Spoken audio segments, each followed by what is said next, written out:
Hello बच्चों, welcome back to my YouTube channel Devgeeta coaching classes. और मैं आपका अपना रोहित भैया आज आप लोगों के लिए लेके आया हूँ class 10 physics reflection of light के कुछ टॉपिक्स जो यहाँ पे लिखे हुए हैं। Rules for obtaining images formed by convex mirror. एक तो कॉन्वेक्स मिरर से इमेज हम कैसे बनाते हैं, उन्हें बनाने के कुछ रूल्स, फिर इसके बाद फॉर्मेशन ऑफ इमेजेस देखेंगे, उसके बाद एक न्यूमेरिकल देखेंगे। ओके, और ये जो रूल्स है ना, ये इतने फाइन तरीके से जो है हम लोग डिस्कस करेंगे कि एक बार में क्रिस्टल क्लियर हो जाएगा आप लोगों का है। तो स्टार्ट करते हैं बेटा, ज़्यादा टाइम वेस्ट नहीं करेंगे आप लोगों का। Let start with rules for obtaining images formed by convex mirror. Convex mirror सबसे पहले तो हमें आइडिया होना चाहिए कि होता कैसा है, और जब कॉन्वेक्स मिरर पता चल जाएगा तब उसके हम रूल्स के बारे में बात कर लें। तो भाई कॉन्वेक्स मिरर कुछ इस टाइप का होगा। यहाँ पे अगर मैं इसका डायग्राम ड्रॉ करूँ तो हमें केवल इतना पता होता है कि जो अंदर की साइड से पॉलिश हो रहा होगा वो आपका कॉन्वेक्स मिरर होता है। ठीक है, ये कॉन्वेक्स मिरर हो गया, इसका नाम दे देते हैं हम लोग M1 M2। और ये एक प्रिंसिपल एक्सिस हो गई जो इमेजनरी एक्सिस होती थी, इसका एक मिड पॉइंट होता था, उसे हम पोल बोल रहे थे। ठीक है ना, इस टाइप से पोल बोल दिया। अब यहां से इसके कुछ रूल्स बनते हैं। रूल्स ये बनते हैं कि अगर कोई ऑब्जेक्ट इस टाइप से आ रहा है, यहाँ पे इस टाइप से आ रहा है, ऐसे स्ट्राइक कर रहा है, ठीक है, और वो हमको देखने पर ऐसा फील हो रहा है कि जैसे फोकस से आ रहा है, ये पॉइंट फोकस है। ठीक है ना, तो यहां से देखने पे हमको ऐसा फील हुआ कि जैसे ये जो है फोकस से इंसिडेंट हो रही है रे जो है। तो उस केस में ये जो आफ्टर रिफ्लेक्शन रे जाएगी वो प्रिंसिपल एक्सिस के पैरेलल हो जाएगी। ठीक है ना, इस केस में after reflection the ray will be parallel to the principal axis, इस टाइप से। ये ऐसे रहा था, स्ट्राइक कर रहा था, लेकिन हमको ऐसा फील हुआ कि फोकस पर जाकर मीट करेगा, इसलिए हम लोग क्या बोल देते हैं, ये रूल हो जाता है कि ये प्रिंसिपल एक्सिस के पैरेलल हो जाएगा रिफ्लेक्शन के बाद। ये पहला रूल हो गया। दूसरा रूल क्या होगा कि अगर कोई इंसिडेंट रे, थोड़ा छोटा बना दें, अगर कोई इंसिडेंट रे इसी टाइप से जा रही है पर प्रिंसिपल एक्सिस के पैरेलल है, इंसिडेंट रे अगर प्रिंसिपल एक्सिस के पैरेलल है तो आफ्टर रिफ्लेक्शन वो ऐसे कहीं जाएगा यूं, तो हमें ऐसा फील होगा जैसे कि वो फोकस से आ रहा है। इसका पहले वाले का जस्ट उल्टा। ठीक है ना, ये आपका पोल हो जाएगा, ये आपके मिरर हो जाएंगे M1 और M2। ये दूसरा रूल हो गया, ये पहला रूल था, ये दूसरा रूल हो गया।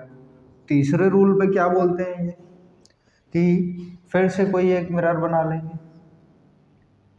ये अभी सब मिरर के बारे में बात चल रही है, ठीक है ना, ये, और यहाँ पे ये प्रिंसिपल एक्सिस होगी, इमेजिनरी एक्सिस है ये पोल हो गया आपका। अब कोई इंसिडेंट रे कुछ इस टाइप से स्ट्राइक कर रही है और ऐसा फील हुआ कि ये जैसे कहीं यहाँ कहीं सेंटर ऑफ कर्वेचर होगा इसका, ये फोकस था इसका, तो ऐसा फील हुआ कि जैसे सेंटर ऑफ कर्वेचर पे जा रही है ना। लाइन थोड़ी सीधी बना दें, अब इसको बीच में से कट कर दे रहे, ओके। तो हमें ऐसा फील हुआ कि ये लाइन सेंटर ऑफ कर्वेचर से जा रही है, तो उस केस में ये उसी पाथ पर रिफ्लेक्ट बैक हो जाएगा। सारे रूल्स जो हैं इसके वही हैं पुराने वाले जो हम लोगों ने पहले पढ़े हैं, कोई नया नहीं है, बस थोड़ा सा पॉलिशिंग की वजह से जो है रिफ्लेक्शन और रिफ्रैक्शन में डिफरेंस आ रहा है, बाकी कोई दिक्कत नहीं है, सब कुछ वही है। ये तीसरा रूल था। और एक लास्ट रूल होता है, चौथा रूल, जो बड़ा ही सिंपल है, सभी जानते हैं उसे, है ना। ये पोल होगा आपका, ये पॉलिश कर दिया इसको तो मिरर बना दिया पॉलिश करके, है ना। पोल को थोड़ा साइड में लिख देता हूँ, इस साइड। तो इंसिडेंट रे आई पोल पर स्ट्राइक करेगी कुछ इस टाइप से, तो भाई साहब वो जिस एंगल से स्ट्राइक कर रही है इंसिडेंट एंगल, उसी एंगल से रिफ्लेक्ट हो जाएगी, ये रिफ्लेक्टेड एंगल होगा। तो ये आपके 4 रूल्स थे, ठीक है ना, जो फॉर्मेशन ऑफ इमेजेस में काम आए। और ये कौन सा मिरर हम लोग यूज कर रहे हैं, कॉन्वेक्स मिरर, ठीक है ना। तो यहाँ पे मैं लिख भी देता हूँ कि rules for formation of images for convex mirror. ये आपको आइडिया यहाँ से लग गया होगा कि किस टाइप से जो है ये इमेजेस बनेगी, ठीक है। अब यहाँ से हम लोग जो है इमेजेस का फॉर्मेशन देखते हैं। ओके, फॉर्मेशन ऑफ इमेजेस देख लेते हैं। Okay, formation of images. अब देखो इसमें लैंग्वेज तो मैंने नहीं लिखवाई है, वो आप लोग जो है देख लीजिएगा किस टाइप से बन रहे हैं। हालांकि बोल तो दिया है सब कुछ, है ना, तो वहाँ से समझ में आ गया होगा। अब फॉर्मेशन ऑफ इमेजेस के बारे में बात कर लेते हैं हम लोग। तो पहला केस यहाँ पे फॉर्मेशन ऑफ इमेजेस के लिए इन्होंने दिया हुआ है कि when object is placed at infinity. जब आपका ऑब्जेक्ट इन्फिनिटी पर रखा हुआ है, तो पहला केस फॉर्मेशन ऑफ इमेजेस में when object is placed at infinity, okay जी, इसे देख लेते हैं। तो हम लोग पहले क्या बनाएंगे, एक मिरर बनाएंगे कुछ इस टाइप से। फिर से ये बना दिया, इसको नाम दे दिया M1 M2। ये आपकी प्रिंसिपल एक्सिस हो जाएगी, ये आपका पोल हो जाएगा। अच्छा, ऑब्जेक्ट जब इन्फिनिटी पर है, तो इन्फिनिटी पर जब कभी ऑब्जेक्ट होता है तो उससे आने वाली जो रेज होंगी वो आपस में पैरेलल होंगी, ठीक है ना। ये चीज़ दिमाग में रखिएगा कि जब भी ऑब्जेक्ट इन्फिनिटी पे होगा तो उससे इंसिडेंट रेज जो हैं, जो मिरर से स्ट्राइक करने वाली जो रेज है, वो रेज आपस में एक दूसरे के पैरेलल होती है, ठीक। तो ऐसा कुछ मान सकते हैं कि एक रे ऐसे आ रही होगी और दूसरी उसके पैरेलल ऐसे आएगी, ठीक है ना। तो ये क्या है, जिस एंगल से इंसिडेंट हुआ उसी एंगल से रिफ्लेक्ट होगी, और ये जिस एंगल से इंसिडेंट हुआ ये उसी एंगल से रिफ्लेक्ट होगी। अच्छा सॉरी, कुछ ऐसे करके बनाए दे रहे हैं, है ना। ये तो ये हमको फील होता है ऐसे जैसे यहाँ कहीं जा रही है, और ये फील होता है यहाँ कहीं जा रही है। इसको ऐसे डॉटेड लाइन बना दूँ, ये डॉटेड लाइन से आपको समझ में आ जाएगा। तो यहाँ कहीं ये इमेज जो है आपकी बन जाएगी, ठीक है। इस टाइप से ये एक इमेज आपकी बनी। अच्छा, तो इस इमेज का जो नेचर होगा वो क्या होगा भाई, अगर हम लोग ध्यान से देखें, ये कहीं फोकस होगा, ये सेंटर ऑफ कर्वेचर होगा, ये ऑब्जेक्ट इन्फिनिटी पे से आ रहा है कहीं, है ना। तो मैं यहाँ इन्फिनिटी भी लिख देता हूँ ताकि दिमाग में बैठा रहे। ये इन्फिनिटी हो गया, ये आपका पोल चल ही रहा है, ये पोल है ना। तो इसका अगर नेचर देखें, नेचर ऑफ इमेज अगर बात करें, तो पहला जो नेचर होगा, जो इमेज है वो ऑब्जेक्ट से साइज में छोटी है, ठीक है ना।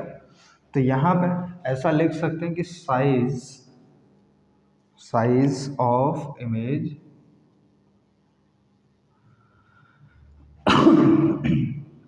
is less than that of object, जिसे आप डिमिनिश्ड भी बोल सकते हैं, डिमिनिश्ड। ओके, अगर दूसरे रूल के बारे में बात करें, है ना, तो दूसरे रूल के बारे में अगर हम लोग नेचर के बारे में बात करें, तो दूसरा नेचर होगा कि इमेज देखो सीधी बन रही है, और सीधी इमेज को बोलते थे वर्चुअल एंड इरेक्ट। तो यहाँ पे बोल देंगे कि image form is virtual and erect, ERRECT। तीसरा, इमेज कहाँ पर बनी है आपकी, बियॉन्ड द मिरर बनी है, मिरर के पीछे। तो यहाँ पे लिख देंगे कि image is formed beyond the mirror, beyond the mirror. देखो ये जो नेचर है ना, इन्हीं नेचर्स के ऊपर क्वेश्चन बनते हैं बोर्ड में आपके, है ना। तो इन्हीं को आप जितना अच्छे से प्रिपेयर करेंगे उतना अच्छा ही आपका रेस्पॉन्स रहेगा। तो इन पे ज़्यादा फोकस करिएगा बच्चे। बाकी फॉर्मेशन ऑफ इमेज तो आना ही चाहिए, लेकिन ये भी याद होना बहुत ज़रूरी है। एक बार को आपको फॉर्मेशन ऑफ इमेज नहीं पता है लेकिन ये नेचर पता है तो आप काफ़ी सारे क्वेश्चंस काफ़ी हद तक सॉल्व कर लेंगे, ठीक है। अब देखो दूसरा जो है इन्होंने क्या बोला है दूसरे के बारे में इन्होंने बोला कि when object is placed anywhere between pole and infinity. Okay जी, तो अब की बार ऑब्जेक्ट कहीं पर भी रखा हुआ है पोल और इन्फिनिटी के बीच में, ऐसे करके ये हमने कोई एक मिरर बना दिया, ये बन गया मिरर, ये आपकी प्रिंसिपल एक्सिस हो गई, ये पोल हो गया, और ऑब्जेक्ट को हमने कहीं पे भी रख दिया। मैंने मान लिया कि ऑब्जेक्ट मैंने यहाँ रखा है, ठीक है।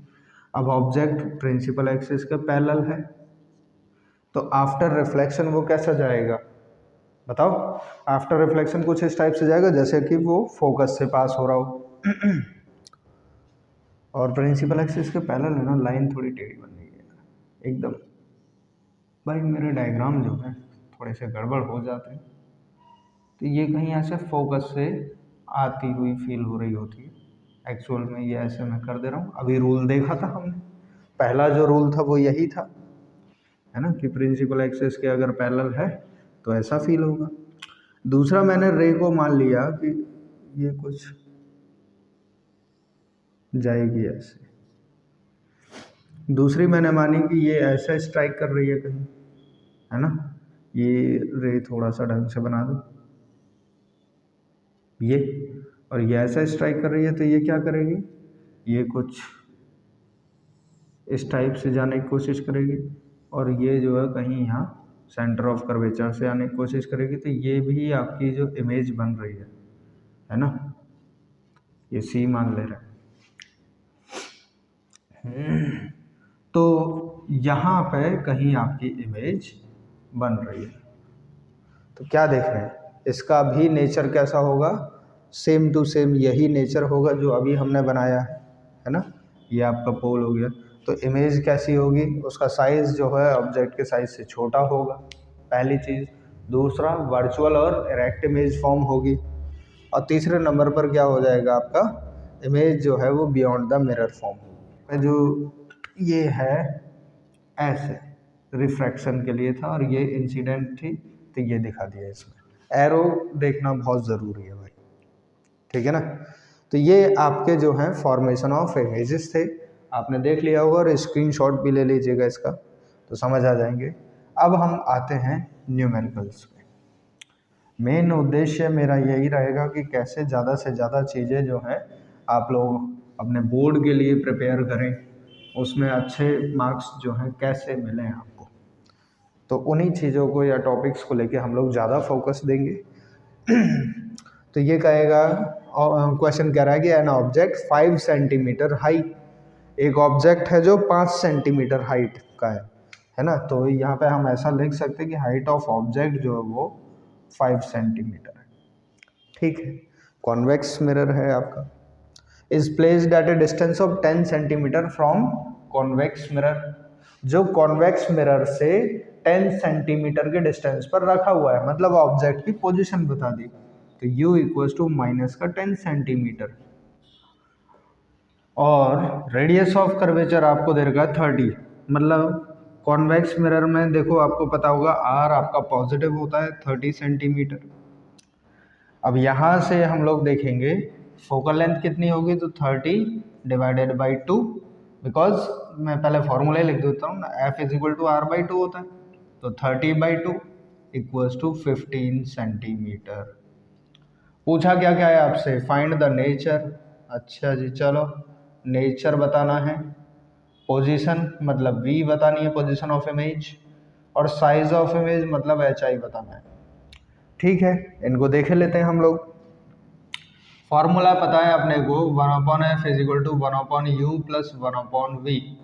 1/f मतलब 15, u कितना है आपका माइनस का 10 और v कितना है निकालना है। 10 माइनस का है, इधर लेके आएंगे प्लस, तो 1/10 प्लस 1/15 इक्वल्स टू 1/v।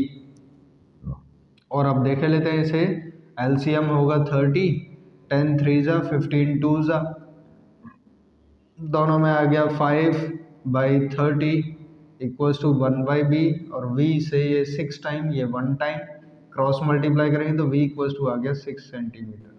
तो इमेज की जो पोजीशन आई वो आपकी 6 सेंटीमीटर आ चुकी है ना। पहला आंसर तो यहाँ से हो गया।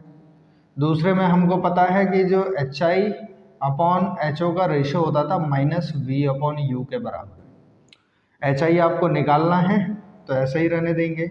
HO हाइट ऑफ ऑब्जेक्ट आपको कितनी दी है 5 सेंटीमीटर, तो इधर 5 लिख देंगे इक्वल्स टू माइनस v कितना है आपका 6 और u कितना दे रखा है माइनस का 10। इस माइनस से ये माइनस कैंसिल आउट। अच्छा, इस 5 से ये 10 को काटूंगा तो 2 टाइम्स, और इस 2 से 6 को काटूंगा तो 3 टाइम्स, मतलब हाइट ऑफ इमेज जो है आपकी वो कितनी आ गई 3 सेंटीमीटर। अब यहाँ पे ध्यान देना है कि हाइट ऑफ इमेज जो है ये कैसी है आपकी, पॉजिटिव है या नेगेटिव है।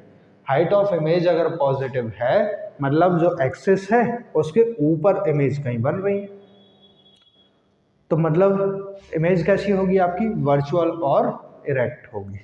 तो इसका नेचर जो होगा, तीसरा पोर्शन जो है नेचर ऑफ इमेज